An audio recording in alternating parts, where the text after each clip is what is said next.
Halo, masih bersama saya Aliam Subara dalam MA 1101 Matematika 1A.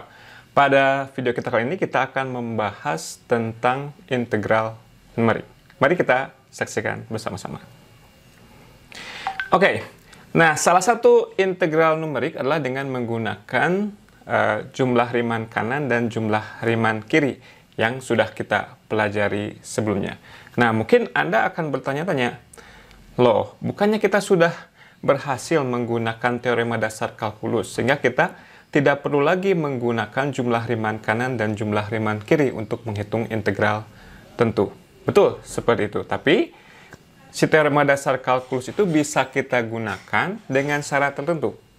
Apa syaratnya? Anda ingat? Jadi, si TDK itu bisa kita gunakan kalau kita mengetahui antiturunan dari fungsi yang kita integralkan.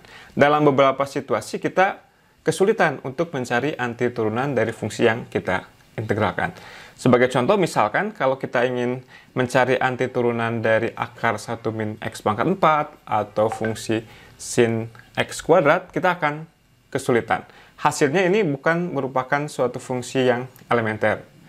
Dalam artian bahwa si antiturunannya itu tidak bisa dinyatakan sebagai fungsi-fungsi yang sudah kita kenal sebelumnya. Jadi, karena antiturunannya kita nggak tahu, ya kita nggak bisa menggunakan teorema dasar kalkulus. Sehingga kita kembali lagi ke penggunaan jumlah riman, salah satunya misalkan. Ya.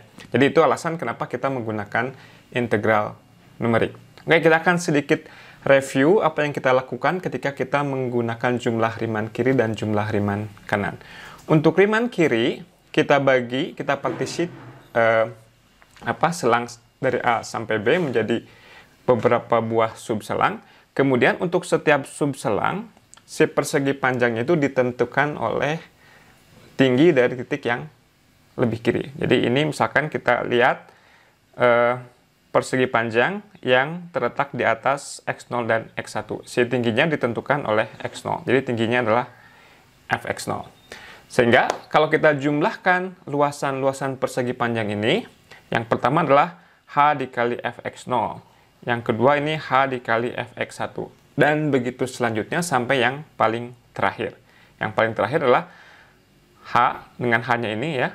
Kan yang dilakukan di sini adalah kita bagi si selang AB-nya menjadi N buah subselang yang sama panjang. Yang masing-masing panjangnya adalah B min A per N. Jadi yang terakhirnya adalah H dikali dengan Fx5. Atau dalam situasi yang paling umum, H dikali Fx N min 1. Jadi kalau kita gunakan riman kiri, maka seperti ini. Ya. Kita taksir si integral tentu yang sebelah kiri dengan ekspresi yang sebelah kanan ini. Bagaimana dengan riman kanan? Mirip, alih-alih kita menggunakan titik yang sebelah kiri, kita gunakan titik yang sebelah kanan untuk menjadi tinggi dari persegi panjang yang kita miliki. Akibatnya, untuk yang pertama, ini luasnya H dikali Fx1. Yang kedua, H dikali Fx2. Sampai yang terakhir adalah H dikali Fx6.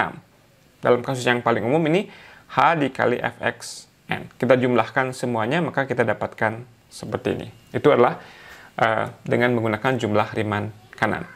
Kita juga bisa menggunakan jumlah riman tengah, di mana kita memilih titik sampelnya adalah titik yang terletak persis di tengah-tengah dari subselang. Jadi, seperti biasa, hanya adalah B min A per N. Kemudian, untuk setiap I, si X bar I-nya itu kita ambil tengah-tengah di antara X yang kiri dengan X yang kanan. Jadi, seperti ini. Nah, berarti si tingginya ditentukan oleh si nilai dari Fx bar I ini. Ya, kemudian kita lakukan hal yang serupa. Kita hitung luas dari masing-masing persegi panjang ini, kemudian kita jumlahkan. Sehingga integral dari A sampai B Fx dx bisa kita taksir menjadi H dikali Fx bar 1 sampai yang paling terakhir, yaitu H dikali Fx bar N. Nah, seperti itu. Itu riman tengah. Mungkin sebelumnya kita akan melihat contoh bagaimana kita menggunakan aturan riman kiri dan riman kanan. Misalkan kita ingin menghitung integral 0 sampai 2 sin x kuadrat dx. Nah, ini salah satu fungsi yang kita tidak tahu tadi antiturunannya. Jadi terpaksa kita menggunakan integral numerik. Ya. Oke, misalkan kita buat tabel, yang sebelah kiri ini adalah I-nya, ya, kita bagi-bagi menjadi N buah titik, N plus 1 buah titik, termasuk dengan dari X0, X1 sampai Xn. Jadi X0-nya adalah 0, X1-nya 0,25, dan Xn-nya adalah 2. Nah, si panjang langkahnya adalah sama dengan 8 dibagi 2 dibagi 8. Ya, ini 1/4, ya ini 0,25. Kemudian dari titik-titik ini kita lihat berapa nilai dari fungsi f-nya, berapa nilai dari sin x kuadrat untuk x yang ada di kolom yang sebelah kanan ini. Kita daftarkan seperti ini. Nah, misalkan kalau kita ingin menghitung jumlah Riemann kiri, maka yang kita gunakan adalah titik f kita gunakan titik x0 sampai xn min 1. Jadi kita gunakan ini data ke 0 sampai data ke 7, ya. Jadi 0,25 ini hanya, kemudian ini semua kita jumlahkan. Ini dari baris pertama sampai baris n-1. Kita ambil semua datanya, kemudian ini dijumlahkan, hasilnya kurang lebih 0,88542. Nah, apa bedanya kalau kita gunakan Riemann kanan? Maka yang diambil datanya adalah mulai data yang ini pertama sampai ke yang ke n. Ini tadi data ke 0 kita sebutnya, ya. Dari yang baris kedua sampai baris yang terakhir. Kita ambil semua datanya, dijumlahkan, dikalikan dengan 0,25. Hasilnya, itulah taksiran dari si nilai integral tentu dengan menggunakan jumlah Riemann kanan. Nah, apa yang membedakan antara jumlah Riemann kiri, jumlah Riemann kanan, dan jumlah Riemann tengah? Ya. Yang menjadi pembeda adalah seberapa akurat taksiran yang kita miliki. Ini si EN ini untuk ketiganya menyatakan seberapa besar error yang dihasilkan kalau kita menaksir si integral tentu kita dengan menggunakan n buah subselang, ya. Jadi misalkan untuk yang aturan Riemann kiri, ini besar errornya adalah b min a kuadrat per 2n dikali f aksen c dengan suatu c yang terletak di antara AB. Nah, si c-nya ini kita nggak tahu persis c yang mana. Karena kalau kita tahu persis, berarti kita tahu dong berapa errornya. Kalau kita tahu persis berapa errornya, maka kita akan tahu persis berapa nilai yang sebenarnya.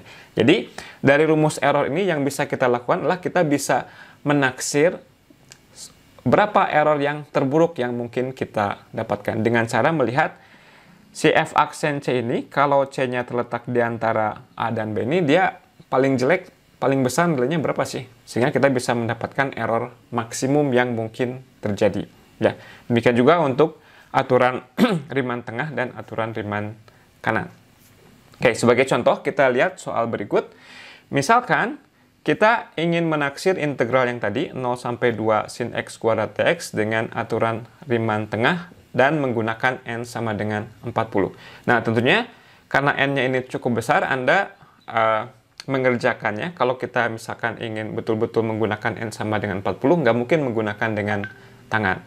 Paling tidak, Anda bisa menggunakan aplikasi Excel, ya, untuk membuat tabel seperti yang tadi kita lihat.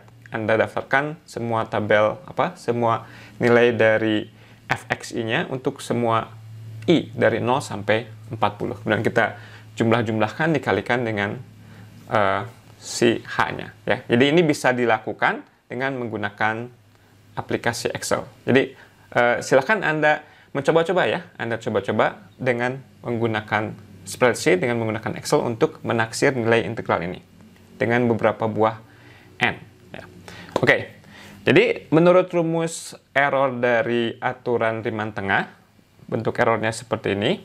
Nah, kalau si fungsi f ini kita turunkan sekali, kita dapatkan turunannya adalah 2x dikali cos x kuadrat.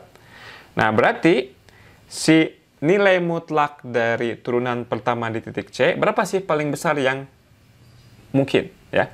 Jadi ini, kalau kita lihat nilai mutlaknya, kalau x-nya berada di antara 0 dan 2, paling besar dia adalah ketika x-nya sama dengan 2. Jadi, si f aksen C ini akan lebih kecil dari 2 dikali 2. Karena ini nilai 2x itu paling besar adalah 4 ketika x-nya di antara 0 sampai 2. Bagaimana dengan cos x kuadrat tanpa mempedulikan x-nya apa? Kita ingat bahwa nilai dari fungsi kosinus itu paling besar bernilai 1. Jadi ini si f aksen c, dimanapun letak c-nya berada, nilai mutlak f aksen c ini nggak akan mungkin lebih dari 4. Dia akan selalu lebih kecil sama dengan 4. Nah, sekarang kita tinjau nilai mutlak dari errornya. Oke, kita masukkan rumusnya. Ini b-nya 2, a-nya 0, kemudian 24 n kuadrat. Masukkan n kuadratnya. Tadi f aksen c-nya dia maksimum 4. Jadi ini semua akan lebih kecil dari, ini disederhanakan jadi 8 per 24 kali 1600 dikali 4. Dan kita dapatkan sederhanakan ini 1/1200. Ya, jadi kita tahu bahwa paling jelek, kalau kita menggunakan n-nya sama dengan 40, errornya itu paling jelek adalah sebesar 1/1200. Ya, dan ini lebih kecil dari 1/1000. Jadi 1/1000 itu adalah 0,001. Jadi paling tidak, 2 angka di belakang komanya akan akurat, sampai 2 angka di belakang koma. Ya. Oke, demikian dulu perjumpaan kita kali ini. Nanti akan kita sambung lagi dengan integral numerik bagian kedua, di mana kita akan membahas tentang aturan trapesium dan aturan parabola. Jadi jangan kemana-mana, Anda saksikan terus video dari MA1101 selanjutnya. Salam.